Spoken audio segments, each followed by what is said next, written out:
Las madres se están arruinando a sí mismas, no porque traten de arruinarse a sí mismas, sino porque no entienden los límites de su responsabilidad, los límites de su deber con sus hijos. Las madres se arruinan porque tienen miedo de cometer errores, porque tienen miedo de no dar lo suficiente, porque tienen miedo de no tener éxito en lo que han emprendido. Se arruinan a sí mismos porque dudan de su juicio, un juicio que podría parecerles el resultado de un error.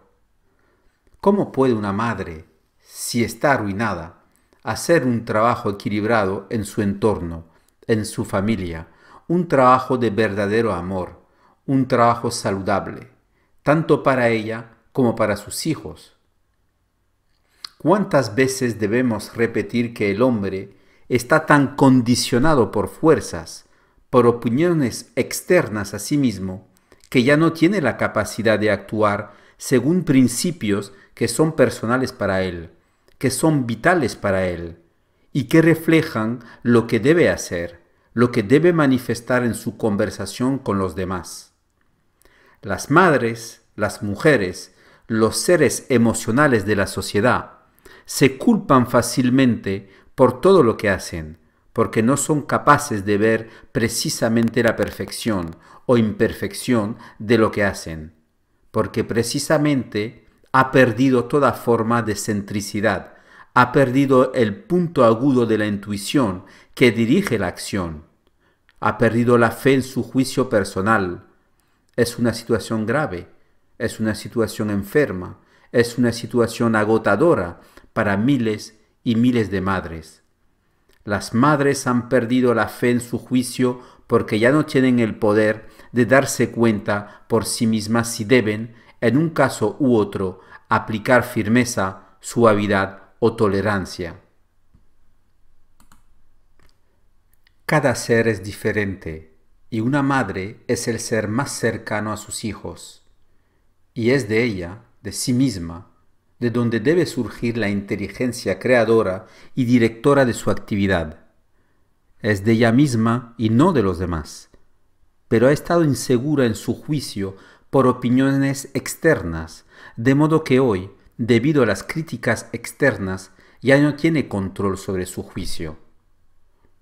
Y poco a poco, perdiendo esta facultad sensible a lo largo de los años, la encontramos más tarde en principios transversales, que ya no son el resultado de la interacción interior y vital entre su inteligencia e intuición, sino que se basan en mecanismos despersonalizados, externos a ella misma, que no tienen el poder y la fuerza para generar en su familia los vínculos necesarios para desarrollar la armonía y el equilibrio entre ella y sus hijos, que todos ellos necesitan para crecer juntos en la vida, a diferentes escalas de madurez.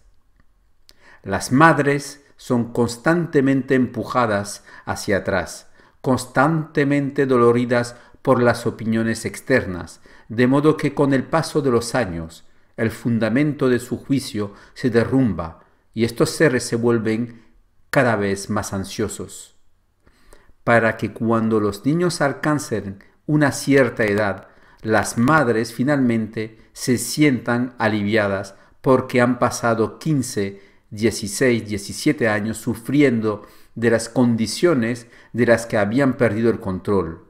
¿Pero de quién es la culpa? ¿A la sociedad? No. ¿A los que piensan en su contra y en su contra? No. La culpa recae sobre los hombros de aquellas madres que aman, que desean ardientemente ayudar a sus hijos a evolucionar hacia la madurez, pero que ya no tienen el poder de darse cuenta de que la culpa está en ellos.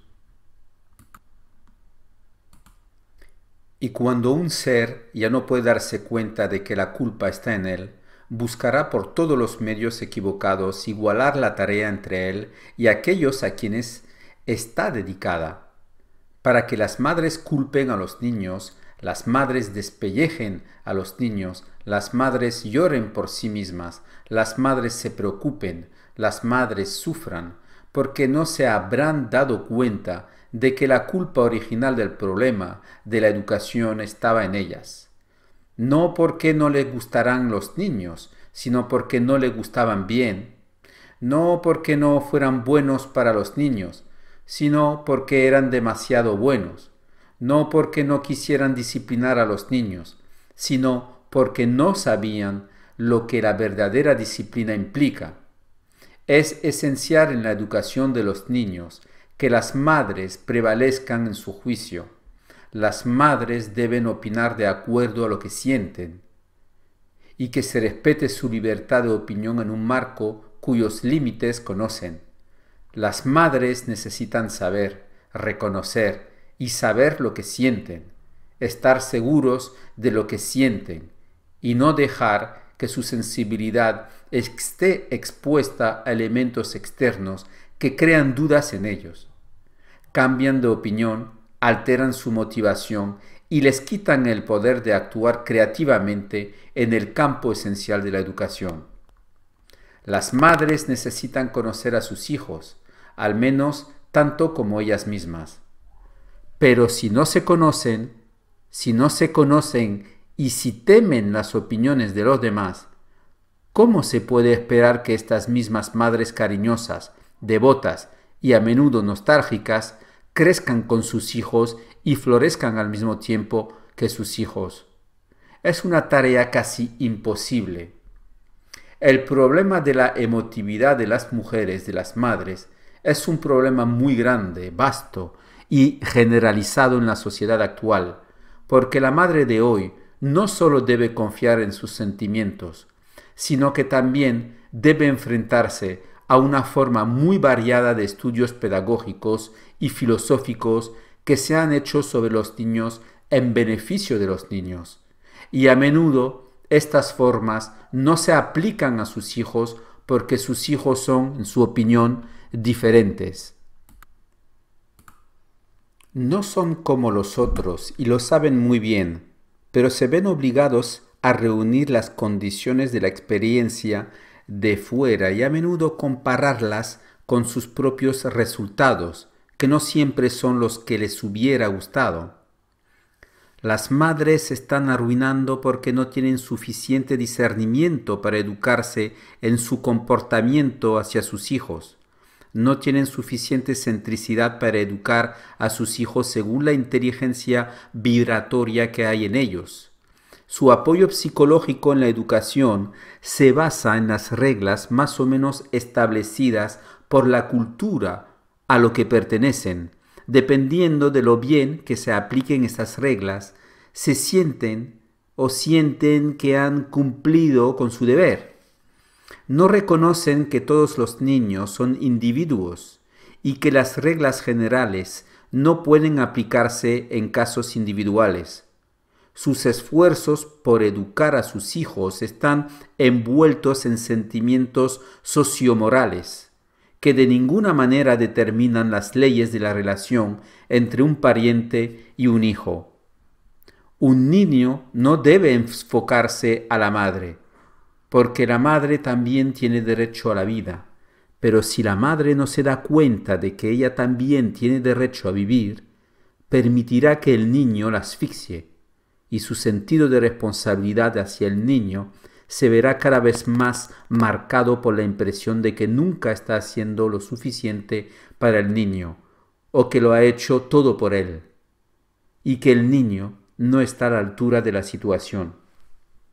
La culpa no es del niño, sino de la madre que se sentirá culpable por haber fracasado probablemente en su tarea de educadora, y sin embargo, no es que haya fracasado, sino que no sabía cómo hacerlo.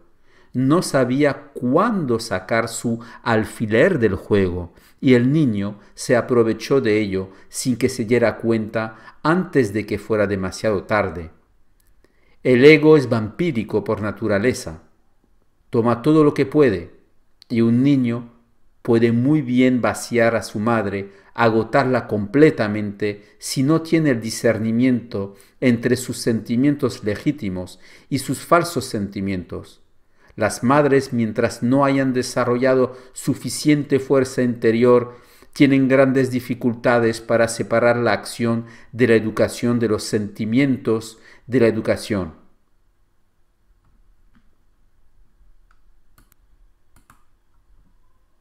Y es aquí donde emprenden tareas que a menudo les llevan a los límites de su fuerza física y moral. Mientras no hayan logrado ver sus acciones educativas en un marco de responsabilidad, apoyados precisamente por un discernimiento que se pone a prueba por cualquier sentimentalismo más o menos ligado a una mentalidad emocional y egocéntrica, no han entendido nada de la educación. La tarea de la educación que incumbe a una madre no debe privarla de vivir una vida en función de su personalidad. Si es así, y el caso se cifra en los millones, la madre ya no es un ser céntrico, sino un ser desprovisto de centricidad. Este ser sufre la vida durante largos periodos de tiempo y se encuentra en un día vacío, sufriendo por no haber vivido durante toda la educación y ahora envejeciendo y debilitado por la edad, obligado a alimentarse de vez en cuando de los pequeños placeres que los grandes niños quieren ofrecerle, entre ellos el más evidente, la custodia de los nietos.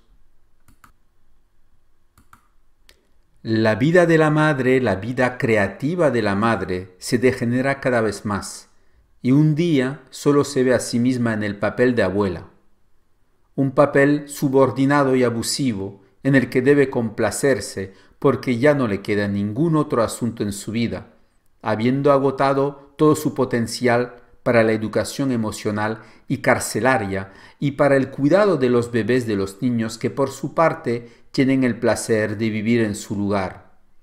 Mientras las madres no aprendan a vivir su papel de madres y mujeres y de seres humanos al mismo tiempo, seguirán siendo imágenes fijadas en el muro de la vida.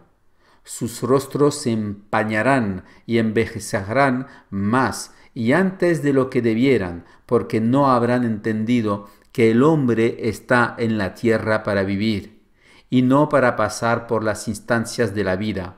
La centricidad es muy importante para la madre, porque es el único punto de referencia que puede darse a sí misma, para vivir una vida más allá del alcance de los conceptos erróneos que abundan en términos de educación familiar y de la responsabilidad familiar de la madre. La madre no es una bestia de carga llena de amor. La madre es un ser integral que carece de discernimiento a la hora de vivir su vida, porque su educación ha envenenado su mente y el papel social que quiere jugar, o quiere jugar, está en línea con su inseguridad como ser humano. Por eso las mujeres se rebelan cada vez más, no entendiendo que no es el hogar la fuente de su angustia, sino su ignorancia de las leyes de la mente en ellas que deben dictar al hombre la medida correcta de las cosas. Las madres se arruinan porque no saben, se están arruinando a sí mismas porque tienen miedo de no poder seguir el ritmo de los acontecimientos en la vida de sus hijos. Se arruinan porque no se dan cuenta de que sus hijos también tienen sus vidas y experiencias para vivir, y que nada se pierde y nada se crea en la vida. La angustia de la madre le quita la calma interior que necesita para verse en el espejo de su propia expresión. Mientras la tarea de criar y cuidar a los niños no sea bien entendida desde dentro, esta angustia crecerá a medida que los problemas crezcan y nunca podrá deshacerse de ella porque sus emociones habrán tejido una telaraña tan espesa ante sus ojos maternos que tendrá que seguir siendo la madre dolorosa, mientras que el marido perseguirá en el mundo sus placeres que él sabrá absolutamente cómo justificar. La madre es un ser cuya naturaleza es dar, pero dar también tiene sus límites y las madres no conocen los límites de la donación. Por eso sufren, más en los conflictos familiares. Su psicología está tan estrechamente ligada al sentimiento de la responsabilidad que tienen dificultades para comprender que también tienen derecho a vivir como sus maridos. Tienen derecho a participar en la vida de una manera creativa y agradable, sin comprometer su alegría de vivir. Pero el sentimiento es tan fuerte entre ellos que tienen dificultad para alimentarse a sí mismos, siempre teniendo que alimentarse de sus hijos o de sus relaciones con ellos. Por supuesto es bueno que las madres mantengan relaciones estrechas con sus hijos. La naturaleza les ha dotado de las facultades para llevar a cabo esta delicada y difícil tarea. Pero la naturaleza no le has impedido vivir, ni los ha encarcelado en una vida de sentimentalismo educativo familiar. Las madres son las que mantienen esta esclavitud y son las que a menudo se niegan a ver las cosas como son. Mientras las madres no sigan muy de cerca su voluntad interior, que a menudo dicta el camino que deben tomar para vivir una vida más agradable y remuneradora, se verán obligadas a recoger las migajas de la vida que caen de la mesa despersonalizadora de su actividad educativa. No siempre son los maridos los que se equivocan, aunque los maridos no siempre ayudan a las madres a vivir como lo harían si los hijos no hubieran aparecido en la escena familiar. Pero son las madres las que persiguen implacablemente sueños ocultos y profundos cuyo significado ni siquiera entienden. Si un niño no responde al esfuerzo sincero de una madre, debe ser tratado como un no respondedor. Y la madre debe tomar una posición nueva y liberadora hacia ese niño. A partir de ahí, permitir que este niño se lleve las últimas fuerzas que le quedan. Es una abominación, ya que el niño es egoísta y todavía está en un estado de desarrollo que un día debe terminar en su propio campo de experiencia. La madre no siempre debe estar de acuerdo en que ella es responsable del niño, ya que también el niño, a cierta edad, debe mostrar cierta responsabilidad hacia su madre y sus padres en general. Un niño que no se manifiesta de esta manera a una cierta edad carece de madurez, y su carácter ya no debe influir en la vida de los padres, que se han dedicado sinceramente durante muchos años. Donde hay sinceridad, debe haber respeto y amor a cambio. De lo contrario, la relación madre-hijo, padre-hijo es simplemente una relación de trabajo educativa. Y donde solo hay trabajo, no hay que esperar demasiado de la paga.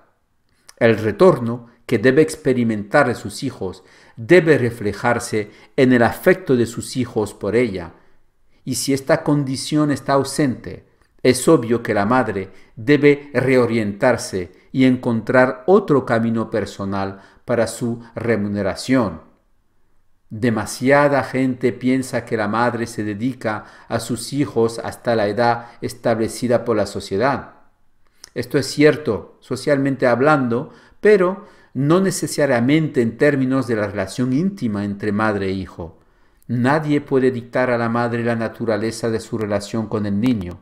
Solo ella debe ser capaz de verlo bien, comprenderlo bien, medirlo bien, para que su vida sea bien vivida y la vida del niño esté en armonía con la suya. La vida de una madre es una vida casi cerrada, hasta que entiende las leyes de su propia mente. Es una vida de devoción, porque ella no se dio cuenta de que incluso en la devoción puede haber una debilidad de la mente atrapada por un malentendido de lo que es la devoción. La devoción de la madre debe buscar imbuir al niño de un signo de afecto y amor, sin quitarle lo que más necesita para vivir su vida, es decir, su verdadera personalidad. Pero es fácil para una madre perder su verdadera personalidad, porque su amor ciego y demasiado a menudo sentimental hace la vista gorda a su derecho de poner fin a lo que puede perjudicarla a este respecto. Es más fácil para el padre mantener su personalidad frente al hijo, porque está condicionado a no sufrir demasiado daño a su personalidad.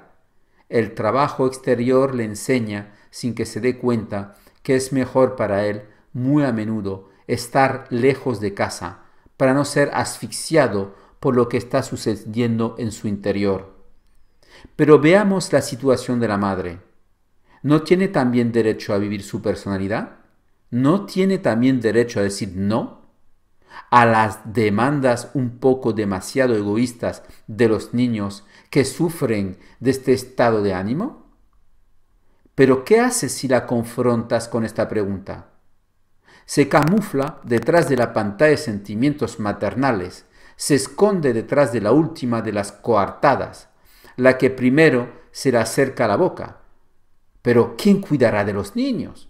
Bueno, señora, pregúntale a su marido por una vez, o pregúntele a la criada, o pregúntele a la niñera, o pregúntele a la suegra, pregúntele de una vez por todas y tendrás una respuesta. Entonces empezarás a entender algo. Y desde ahí puedes ir a Eaton's y comprar un pequeño vestido, como el que ha estado soñando por tanto tiempo. Tu marido te verá con una piel nueva y la próxima vez puede que sea él, si es un marido de verdad, quien te invite a Eaton's. Las madres son bestias de la bondad y además se quejan de eso. ¿Qué quiere hacer al respecto? No hay nada que hacer hasta que entiendan que si son esclavos es porque no tienen discernimiento ni voluntad que venga con el discernimiento. La función de la madre en la familia debe equilibrarse con la del padre. En otras palabras, debe participar por igual en la alegría de vivir de la familia. Si no logra participar por igual en esta alegría de vivir, es porque hay un desequilibrio en alguna parte. Y como estamos hablando de la madre, se trata de mirar los momentos más destacados de su vida y comprobar si su tasa de actividad es superior a su crédito. Si este es el caso, es importante que la madre se mantenga en contacto consigo misma y que aprenda a vivir mirando con frialdad lo que la llevó a vivir una vida árida y sin verdadero placer. Una madre nunca debe pensar que la familia no puede hacer nada sin ella. Un padre puede cocinar bien de vez en cuando, y un niño puede ser puesto en cuidado sin afectar su vida entera. Pero hay madres que son más gallinas que madres, y que se pasan la vida acariciando la cabeza de sus hijos, creyendo que les están haciendo un favor. Ese tipo de madres son a menudo indomables, y es solo la vida las que les puede dar una lección lo suficientemente salada como para romper con ciertos hábitos. Una madre que no sabe cómo poner límites a su acción educativa y familiar se convierte rápidamente en una fuente de quejas en la familia. No es que no tenga razón, pero su razón se debe a un número increíble de acciones tomadas en el pasado que la han hecho incapaz de motivarse a sí misma más allá de los límites del hogar. Sin embargo, tal situación la convierte en una mujer inexperta que fácilmente se vuelve sosa a los ojos de su marido y de quienes la rodean. Los hombres no son dioses, no ven las cosas con la sabiduría de los dioses. A menudo necesitan ayuda, y las madres no siempre ayudan a sus maridos, porque están siempre y constantemente abrumadas por sentimientos que les impiden vivir una vida que podría acercarlas a sus maridos. Cuando un hombre regresa del trabajo, le gusta que su esposa está ahí, pero hay madres que nunca están presentes en espíritu. En otras palabras, hay madres estreñidas, tan estreñidas que solo una diarrea de sentimiento fuera de lugar puede salvar su piel y rejuvenecer sus mentes. La madre debe ser realizada, y esto significa verse a sí misma en el espejo de la vida, no en el espejo de su imaginación.